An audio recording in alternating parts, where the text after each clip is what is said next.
Basically మనకి no చెప్పడం రాక కాదు. ఒక చిన్న పదం, 2 అక్షరాల పదమే, కానీ అది చెప్పడానికి మాత్రం మనందరం చాలా స్ట్రగుల్ అవుతాం. అలా స్ట్రగుల్ అవ్వడానికి మెయిన్ రీజన్ భయం.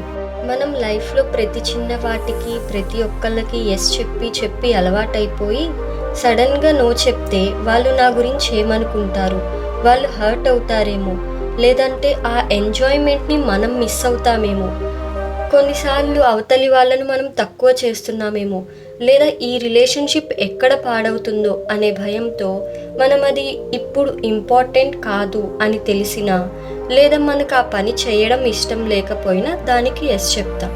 వన్స్ ఎస్ చెప్పాక ఇంకా మనలో మనకి ఒక ఫైట్ స్టార్ట్ అవుతుంది. లోపలేమో చేయడం ఇష్టం లేదు, పైకేమో కమిట్ అయిపోయాం, ఇంకా తప్పదు చేయాలి, చేస్తాం కూడా. మళ్ళీ చేశాక ఇంకో ఫైట్ స్టార్ట్ అవుతుంది. ఎందుకు చేశామా, టైం వేస్ట్ అవుతుందని తెలుసు కదా, మనకంటూ ఒక ఒపీనియన్ లేదా, ప్రతిసారి ఇలానే జరుగుతుంది, నాకు ఇష్టం లేనిది నేను ఎందుకు చేయాలి అని ఇలా చాలా రకాలుగా స్ట్రగుల్ అవుతూ ఉంటాం. మీలో ఎంతమందితో ఇలా జరుగుతుందో నాకు తెలియదు, కానీ నాతో అయితే ఇలానే జరుగుతుంది. ఒకవేళ మీరు దీనికి రిలేట్ అయితే కామెంట్ చేసి చెప్పండి. నేను కూడా ఇలా అవసరమైనప్పుడు నో చెప్పకుండా నా డెసిషన్ని క్లియర్గా ఎక్స్ప్రెస్ చేయలేక చాలా ఇయర్స్ సఫర్ అయ్యాను.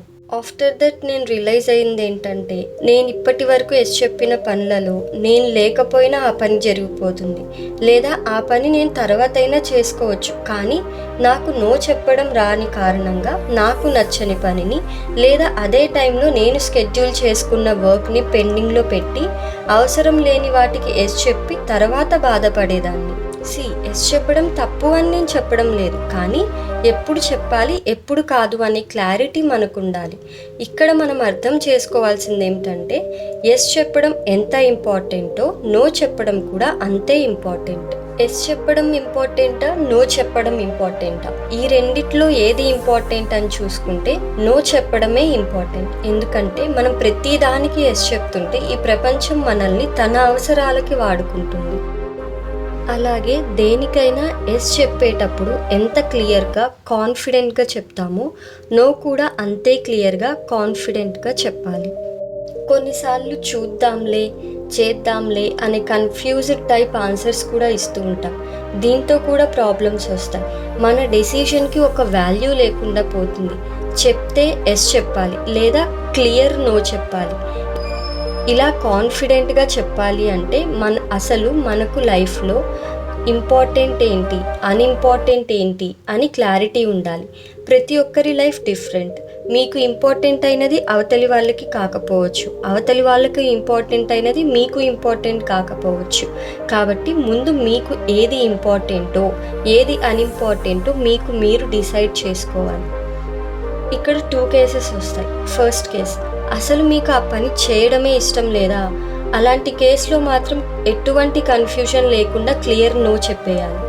సెకండ్ కేస్, ఫర్ ఎగ్జాంపుల్, మీరు ఈరోజు 1 అవర్ చదవాలి అనుకున్నారనుకోండి. అదే టైంకి మీ ఫ్రెండ్ షాపింగ్ లేదా మూవీ లేదా ఏదైనా పార్టీ ఉంది వెళ్దామని కాల్ చేసి పిలుస్తారు. ఇక్కడ ఆ టైంలో ఏది ఇంపార్టెంటో డిసైడ్ చేసుకోవాలి. కొన్నిసార్లు మనుషులకే కాదు, డిస్ట్రాక్షన్స్కి కూడా మనం నో చెప్పలేకపోతాం. సేమ్ ఇందాక ఎగ్జాంపులే తీసుకుందాం. మీరు చదువుతున్నారు, పక్కనే మీ మొబైల్ ఉంది, ఆ టైంలో నోటిఫికేషన్ వచ్చింది, వెంటనే మన మైండ్ మొబైల్ వైపు డైవర్ట్ అయిపోతుంది. ఆ టైంలో చదువుకోవడం ఇంపార్టెంట్ అని మనకు తెలుసు, కానీ ఆ మొబైల్కి లేదా ఆ ఫ్రెండ్కి నో చెప్పడం రాదు. తర్వాత రిగ్రెట్ ఫీల్ అవుతాం. సో మనకు ఎస్ చెప్పడం ఎలా అయితే వచ్చో నో చెప్పడం కూడా రావాలి. నో చెప్పడం వచ్చు, కానీ ఎప్పుడు చెప్పాలో, ఎందుకు చెప్పాలో, మెయిన్గా ఎలా చెప్పాలో తెలియదు. సో ఈ వీడియోలో దీని గురించి డిస్కస్ చేసుకుందాం. First, to build self awareness. మన గురించి మనకు ఒక అవగాహన వస్తుంది.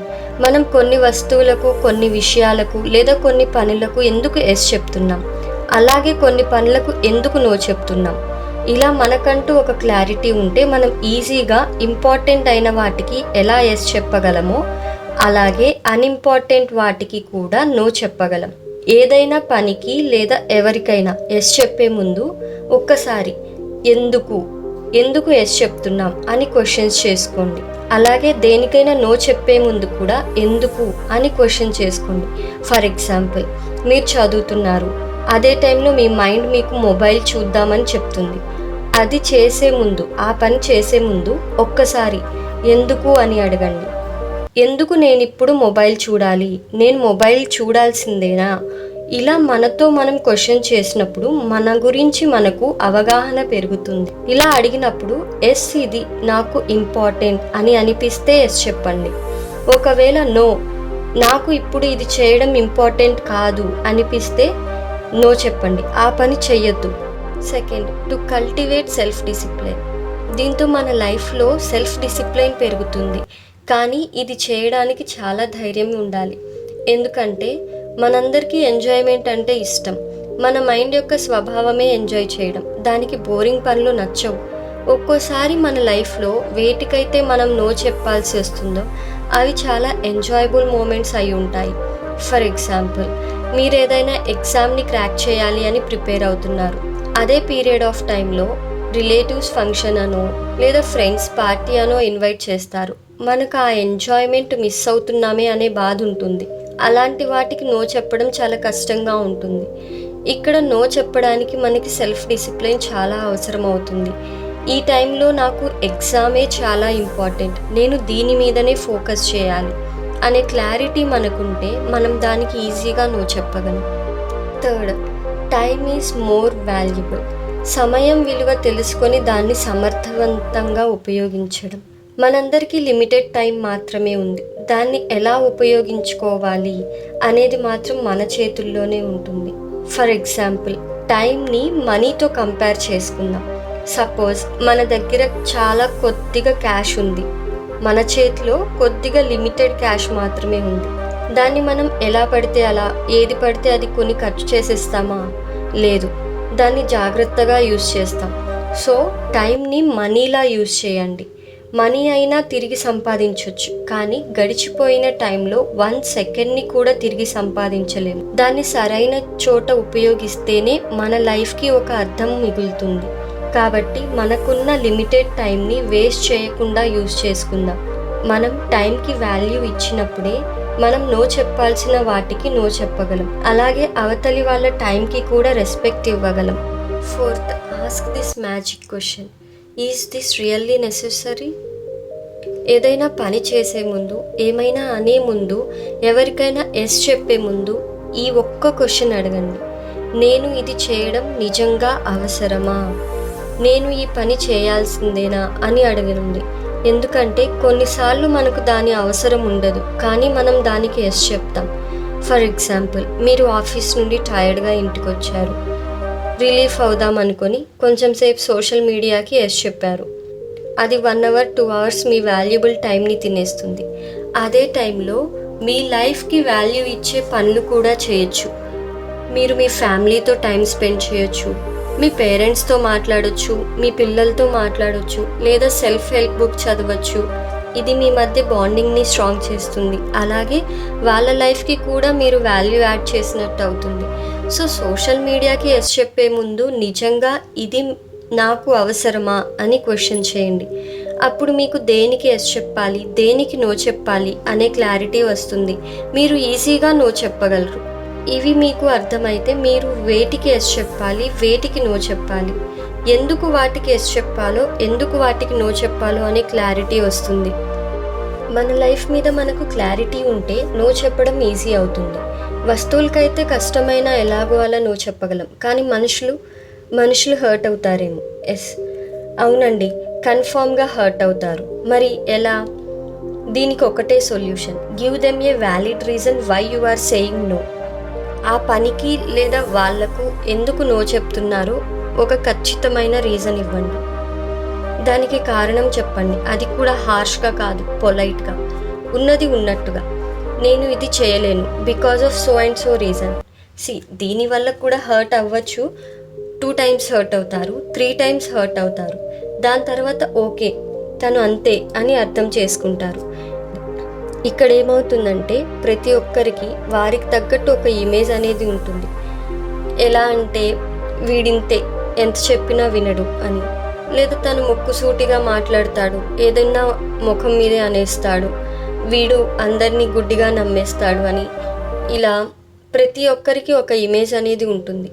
ఇప్పుడు ఇది మీ మీద డిపెండ్ అయి ఉంటుంది, మీ గురించి మీరు ఎలాంటి ఇమేజ్ క్రియేట్ చేసుకోవాలి అని. ఇలా స్ట్రైట్ ఫార్వర్డ్గా చెప్పడం వల్ల ఎస్ అంటే ఎస్ అని, లేదా నో అంటే నో అని, షార్ట్ టర్మ్లో ప్రాబ్లమ్స్ వచ్చినా లాంగ్ టర్మ్లో మనకే బెనిఫిట్ అవుతుంది. ఎస్ అంటే క్లియర్ ఎస్, నో అంటే క్లియర్ నో. ఇప్పుడు ఎస్ చెప్పి తర్వాత నో చెప్పి హర్ట్ చేయడం కంటే ఫస్టే చెప్పేస్తే ఎలాంటి ప్రాబ్లం ఉండదు. అలాంటి వాళ్ళ డెసిషన్ ఎస్ అయినా నో అయినా వాళ్ళ డెసిషన్కి అవతలి వాళ్ళు రెస్పెక్ట్ ఇస్తారు. కొన్నిసార్లు నో చెప్పడం కంటే దాని వెనుక ఉన్న రీజన్ ఎక్కువ హర్ట్ చేసే సిచ్యువేషన్స్ కూడా రావచ్చు. అలాంటి సిచ్యువేషన్స్లో ఆన్సర్ ఇచ్చేసి రీజన్ చెప్పకుండా సైలెంట్ ఉండడమే బెటర్, లేదా వేరే రీజన్ ఇచ్చేస్తే బెటర్. ఎందుకంటే మనం ఆ రిలేషన్షిప్ని కాపాడుకోవాలనుకుంటాం కాబట్టి వేరే ఏదైనా రీజన్ చెప్పేసి సైలెంట్ ఉంటే బెటర్. కానీ ఎస్ చెప్పినా నో చెప్పినా దాని మీద స్టిక్ అయి ఉండేలా మీ ఇమేజ్ని క్రియేట్ చేసుకోండి. కొన్నిసార్లు సెల్ఫిష్ అవ్వడంలో తప్పు లేదు. మన గోల్ నుండి మనల్ని దూరం చేసే ఏ పనికైనా నో చెప్పడమే కరెక్ట్ అని నా ఒపీనియన్. ఐ హోప్ ఈ వీడియోతో మీకు ఎంతో కొంత హెల్ప్ అయింది అనుకుంటున్నాను. Thanks for watching.